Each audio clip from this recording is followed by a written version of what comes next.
আসসালামু আলাইকুম। আশা করি আল্লাহর রহমতে সবাই ভালো আছেন। ঈদের আগাম প্রস্তুতি নেওয়া হচ্ছে, কি কি রান্না করব সেগুলো সব কিছু সেট করে নেওয়া হচ্ছে। তো আমার বোন কেক পুডিং তৈরি করছে, সে ঈদের দিন কেক পুডিং খাবে। আমার মা এদিকে রোস্ট ভাজছে, রোস্ট রান্না করবে। কেক পুডিংয়ের জন্য কি কি লাগবে আমার বোন সব কিছু ঠিক করে নিয়ে কেক পুডিং উঠায় দিয়েছে। তারপরেই তো রোস্টের জন্য গ্রেভিগুলো তৈরি করার জন্য সব মশলাগুলো একসাথে ব্লেন্ড করে সবগুলো একসাথে দিয়ে দেওয়া হচ্ছে। তারপর আমরা ঈদের আগের দিন শ্যাম্পু করব। তো চিনির সাথে শ্যাম্পু মিক্স করে দিলে চুলগুলো অনেক স্মুথ হয় এবং শ্যাম্পু করলে চুলে কোনো ড্যান্ড্রাফও থাকে না, এই জন্য এই শ্যাম্পুটা করা। শ্যাম্পু শেষ করে নিয়ে আমরা সবাই কেক পুডিংটা নামিয়ে নিলাম। তারপরে কি কি রান্না হয়েছে সবগুলো ভালোভাবে দেখে নিচ্ছি। এখন এই তো চাঁদ রাত, সবাই হাতে মেহেদি দেওয়ার জন্য বসে পড়েছি। আমার মেজো বোন অনেক সুন্দর করে মেহেদি পরিয়ে দিতে পারে, এই জন্য ছোটো বোন থেকে শুরু হয়েছে মেহেদি দেওয়া। তারপরে এখন আমার পালা।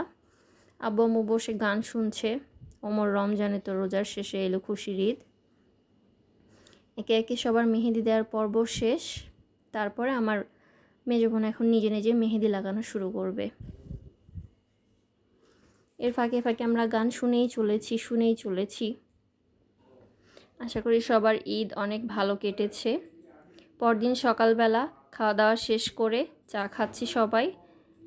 সেমাই রান্না করা হয়েছে, নুডলস রান্না করা হবে, আরও অন্যান্য কাজগুলো রয়েছে, সেগুলো একে একে কমপ্লিট করা হচ্ছে। তো ক্ষুধা পেয়েছে, একটু সেমাই নিয়ে বসে পড়েছি খাওয়ার জন্য। তারপরে দুপুরবেলা সবাই বসে পড়েছি একসাথে খাবার জন্য। টেবিল ভর্তি সব খাবার দাবার, সবাই একসাথে বসে খাচ্ছি। নানু বাসা থেকে মামা মামি নানু আমার কাজিনরা সবাই চলে আসছে। তো আমার কাজিন আসা মাত্রই তার ক্ষুধা লাগছে, সেরেলাক গুলানো হলো, তাকে খাওয়ানো হচ্ছে। আমার নানি আমার মাকে ধরে খুব কান্নাকাটি করছে, তার অনেক বয়স হয়েছে, তার জন্য সবাই দোয়া করবেন। এই তো আমরা আবার ঈদের পরের দিন নানু বাসায় যাওয়ার জন্য রেডি হচ্ছি। একে একে সবাই রেডি হয়ে বাসা লক করে ভালোভাবে দেখে শুনে বের হচ্ছি। আর আমার ছোট বোন ছবি তোলা সেলফি তোলা নিয়ে বিজি, কীভাবে ছবি তুলবে কি করবে। আমাদের রেডি হওয়া শেষ, আমরা এখন বাসা থেকে বের হব। তারপর চলে যাচ্ছি নানির বাড়ি মধুরহারি, আমিন মামার বাড়ি মধুরহারি।